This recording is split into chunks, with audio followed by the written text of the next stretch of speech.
जय हिंद। देवेंद्रनाथ टैगोर और केशव चंद्र सेन का क्या रोल रहा है ब्रह्म समाज को रिवाइव करने में, उसकी बातचीत हमने इससे पिछले वाले सेशंस में ख़त्म कर दी थी।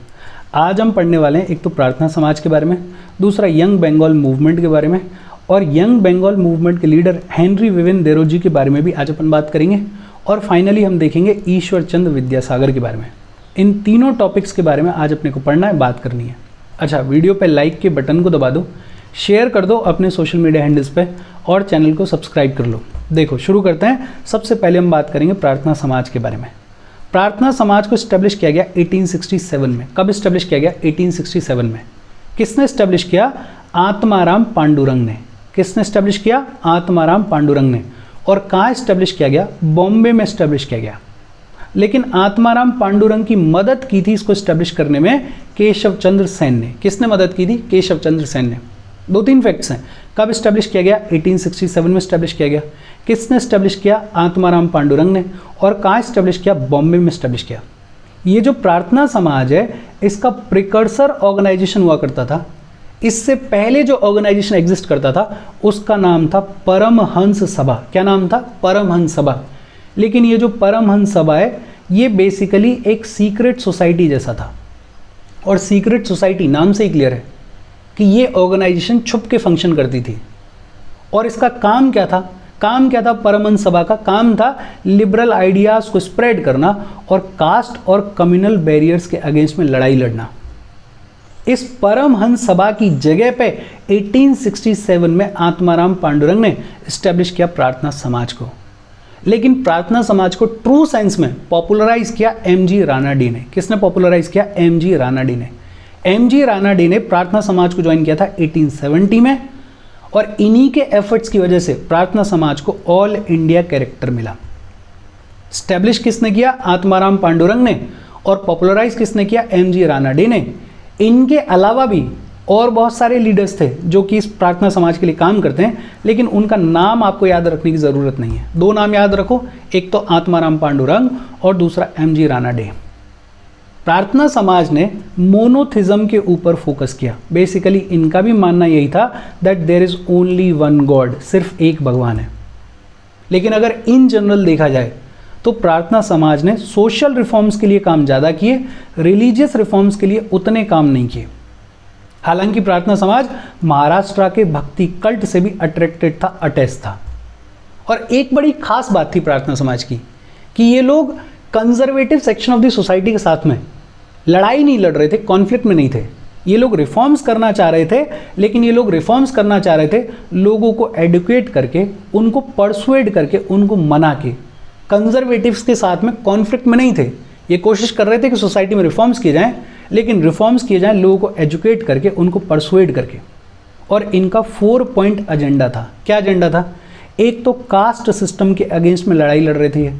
दूसरा, विमेन एजुकेशन को प्रमोट करने के लिए लड़ाई लड़ रहे थे ये। तीसरा, विडो रीमैरिज को प्रमोट करने के लिए लड़ाई लड़ रहे थे ये। और तीसरा, मेल और फीमेल दोनों की मैरिज एज को बढ़ाया जाए, उसके लिए भी ये अपनी आवाज़ उठा रहे थे। बहुत सिंपल बेसिक बातचीत। कब इस्टेब्लिश किया गया है? 1867 में इस्टेब्लिश किया गया है। किसने इस्टेब्लिश किया है? आत्माराम पांडुरंग ने इस्टेब्लिश किया है। कहाँ इस्टेब्लिश किया है? बॉम्बे में इस्टेब्लिश किया है। लेकिन इसको ट्रू सेंस में पॉपुलराइज किसने किया है? एमजी रानाडे ने किया है। एमजी रानाडे ने कब ज्वाइन किया था इसको? 1870 में ज्वाइन किया था। इन्होंने मोनोथिज्म के बारे में बातचीत करी। और ये लोग कंजर्वेटिव्स के साथ में लड़ाई नहीं लड़ रहे थे, ये लोग रिफॉर्म्स करना चाह रहे थे, लोगों को एजुकेट करके, उनको परसुएड करके। 4 पॉइंट का एजेंडा था इनका। एक तो कास्ट सिस्टम के अगेंस्ट में लड़ाई, दूसरा विमेन एजुकेशन, विडो रीमैरिज को प्रमोट करने की बातचीत, और तीसरा मेल और फीमेल दोनों की मैरिज एज को रेज किया जाए, उसके लिए डिमांड्स रख रहे थे। अच्छा, रानाडे ने बड़ा क्लोजली काम किया केशव कर्वे और विष्णु शास्त्री के साथ में इन सोशल रिफॉर्म्स को कैरी आउट करने के लिए। इनफैक्ट कर्वे के साथ में मिलके रानाडे ने विडो रीमैरिज मूवमेंट की शुरुआत करी और विडोज होम एसोसिएशन को स्टैब्लिश किया। विडो रीमैरिज मूवमेंट नाम से ही समझ में आता है, विडो रीमैरिज को प्रमोट करने के लिए ये मूवमेंट चलाया गया था। और विडोज होम एसोसिएशन को स्टैब्लिश किया गया था जितनी भी विधवा औरतें हैं उनको एडुकेट करने के लिए, उनको ट्रेन करने के लिए। और इसके साथ प्रार्थना समाज की बातचीत खत्म हो गई। बेहद सिंपल था। इसके बाद बात आती है यंग बंगाल मूवमेंट और यंग बंगाल मूवमेंट के लीडर हेनरी विवेन देरोजी के बारे में। लेट 1820s में और अर्ली 1830s में बंगाली यूथ के बीच में एक बड़ा इंटेलेक्चुअल बट बेहद रेडिकल मूवमेंट शुरू हुआ जिसे बुलाया जाता है यंग बंगाल मूवमेंट। क्या बुलाया जाता है? Young Bengal movement. कहाँ पे शुरू हुआ? बंगाल में शुरू हुआ और इसके लीडर थे हेनरी विवेन देरोजी। लीडर कौन थे? हेनरी विवेन देरोजी, जो कि एक एंग्लो इंडियन थे और ये हिंदू कॉलेज में पढ़ाया करते थे। बड़ी छोटी उम्र से इन्होंने हिंदू कॉलेज में पढ़ाना शुरू कर दिया था। और हेनरी विवेन देरोजी जो हैं वो फ्रेंच रिवॉल्यूशन के आइडियाज से इंस्पायर्ड थे। फ्रेंच रिवॉल्यूशन जो कि 1789 में हुआ, उसके आइडियाज से ये बहुत हैवीली इंस्पायर्ड थे और इसी इंस्पिरेशन के चलते इन्होंने बातचीत करना शुरू किया। इन्होंने अपने जो भी स्टूडेंट्स थे उनको एनकरेज करना शुरू किया कि वो free and rational thinking develop करें, वो सभी अथॉरिटीज़ को क्वेश्चन करें। He promoted love, liberty, equality and freedom. He also supported women rights and education, कि भैया फ्री एंड रैशनल थिंकिंग रखो, किसी भी अथॉरिटी को आप क्वेश्चन कर सकते हो, चैलेंज कर सकते हो। He talked about liberty, equality and freedom. He promoted, supported women's rights and education. In fact ये कहा जाता है कि Derozio is the first nationalist poet of modern India. It is being said that Derozio is the first nationalist poet of modern India. बहुत simple चीज़ है। कहाँ शुरू हुआ ये यंग बंगाल मूवमेंट? नाम में ही है, बंगाल में शुरू हुआ। लीडर कौन थे? हेनरी विवेन देरोजी। किससे इंस्पायर्ड थे ये? फ्रेंच रिवॉल्यूशन के आइडियल से इंस्पायर्ड थे ये। कहाँ पढ़ाते थे? हिंदू कॉलेज में पढ़ाते थे। And he is known as the first nationalist poet of modern India. हालांकि ये जो यंग बंगाल मूवमेंट है, ये जो देरोजियंस हैं, they failed to have a long term impact. इनका कोई बहुत ज़्यादा लॉन्ग टर्म इम्पैक्ट नहीं था सोसाइटी के ऊपर। और उसका एक बड़ा रीज़न ये था कि उस टाइम की जो इंडियन सोसाइटी थी वो तैयार नहीं थी देरोजियंस के रेडिकल आइडियाज़ को एक्सेप्ट करने के लिए। आइडियाज़ तो अच्छे हैं, बात की जा रही है लिबर्टी के बारे में, इक्वलिटी के बारे में, फ्रीडम के बारे में, बात की जा रही है कि हमें फ्री एंड रैशनल थिंकिंग को डेवलप करना है, विमेन एजुकेशन की बातचीत की जा रही है, विमेन राइट्स की बातचीत की जा रही है। बातें तो सारी अच्छी की जा रही हैं, लेकिन उस टाइम की जो इंडियन सोसाइटी है वो इतने रेडिकल आइडियाज़ के लिए अभी तैयार नहीं थी और इसीलिए ये जो यंग बंगाल मूवमेंट है इसका कोई बहुत ज़्यादा लॉन्ग टर्म इम्पैक्ट रहा नहीं। इनफैक्ट इन्हीं रेडिकल आइडियाज़ के चलते हेनरी विवेन देरोजी को हिंदू कॉलेज से रिमूव कर दिया गया था इन 1831। कब रिमूव किया गया? 1831 में रिमूव किया गया।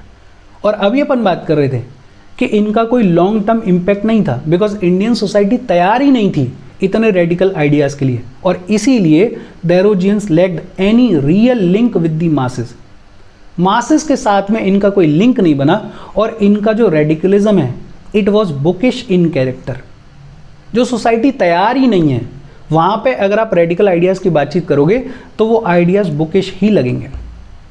लेकिन लिमिटेशंस के बावजूद Henry Viven देरोजी, young Bengal movement, इसने बहुत इंपॉर्टेंट रोल प्ले किया राजा राम मोहन रॉय के ट्रेडिशन को आगे ले जाने में। जैसे राजा राम मोहन रॉय बात करते थे कि हमें सोशल, इकोनॉमिक और पॉलिटिकल क्वेश्चंस पे पब्लिक को एडुकेट करना चाहिए, वो खुद एडुकेट करते थे। इस आइडिया को प्रोपोगेट करने में, इस आइडिया को आगे बढ़ाने में यंग बंगाल मूवमेंट ने बड़ा इंपॉर्टेंट रोल प्ले किया।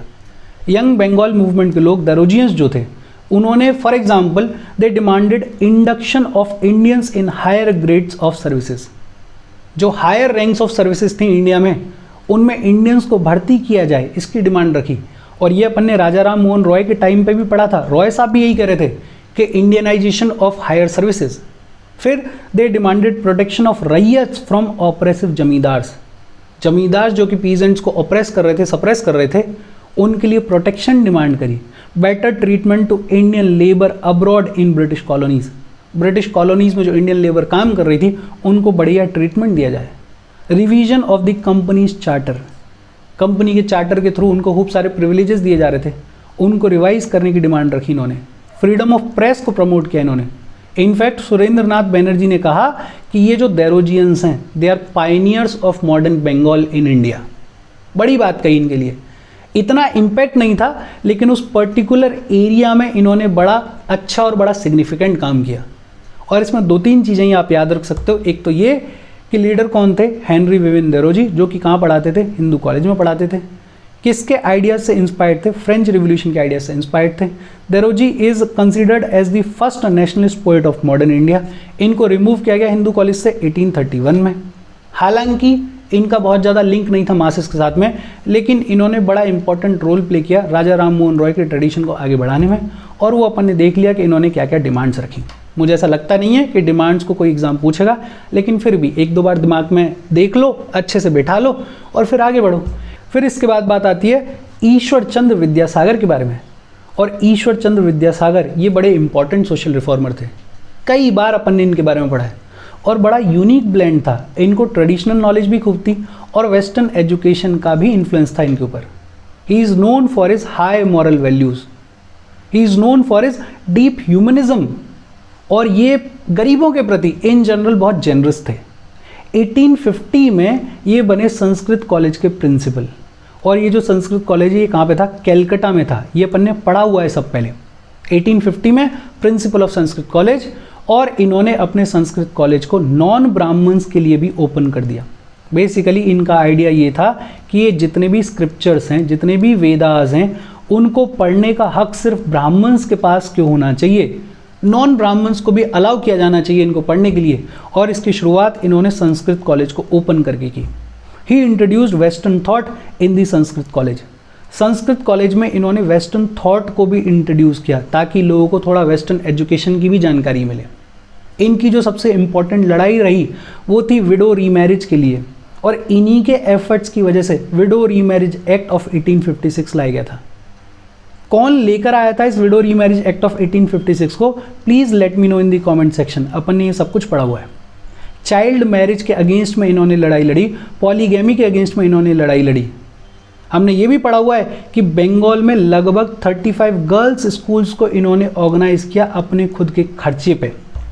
मतलब गर्ल एजुकेशन को प्रमोट करने में भी इनका बड़ा रोल है। जब ये बैतून स्कूल के सेक्रेटरी हुआ करते थे तो he was one of the pioneers of higher education for women in India. Bethune school के सेक्रेटरी के तौर पे इन्होंने विमेन में हायर एजुकेशन को प्रमोट करने के लिए खूब काम किया। ये जो बैतून स्कूल है इसको इस्टेब्लिश किया गया था 1849 में। कब इस्टेब्लिश किया गया था? 1849 में। और कहाँ इस्टेब्लिश किया गया था? कैलकाटा में इस्टेब्लिश किया गया था। विमेन एजुकेशन को प्रमोट करने के लिए एक बड़ा पावरफुल मूवमेंट चला 1840s 1850s के दौरान, और उसी दौरान बैतून कॉलेज को इस्टेब्लिश किया गया था कैलकाटा में इन 1849। और जब ईश्वर चंद्र विद्यासागर इस बैतून स्कूल के सेक्रेटरी हुआ करते थे तो इन्होंने भी विमेंस में हायर एजुकेशन को प्रमोट करने के लिए खूब काम किया। और इनके बारे में अपने को सब पता है, कई बार अपन पढ़ चुके हैं। और इसके साथ आज की अपनी बातचीत खत्म हो गई। बेहद ईजी सेशन था। फिर भी अगर कोई डाउट है तो please comment. Thank you very much.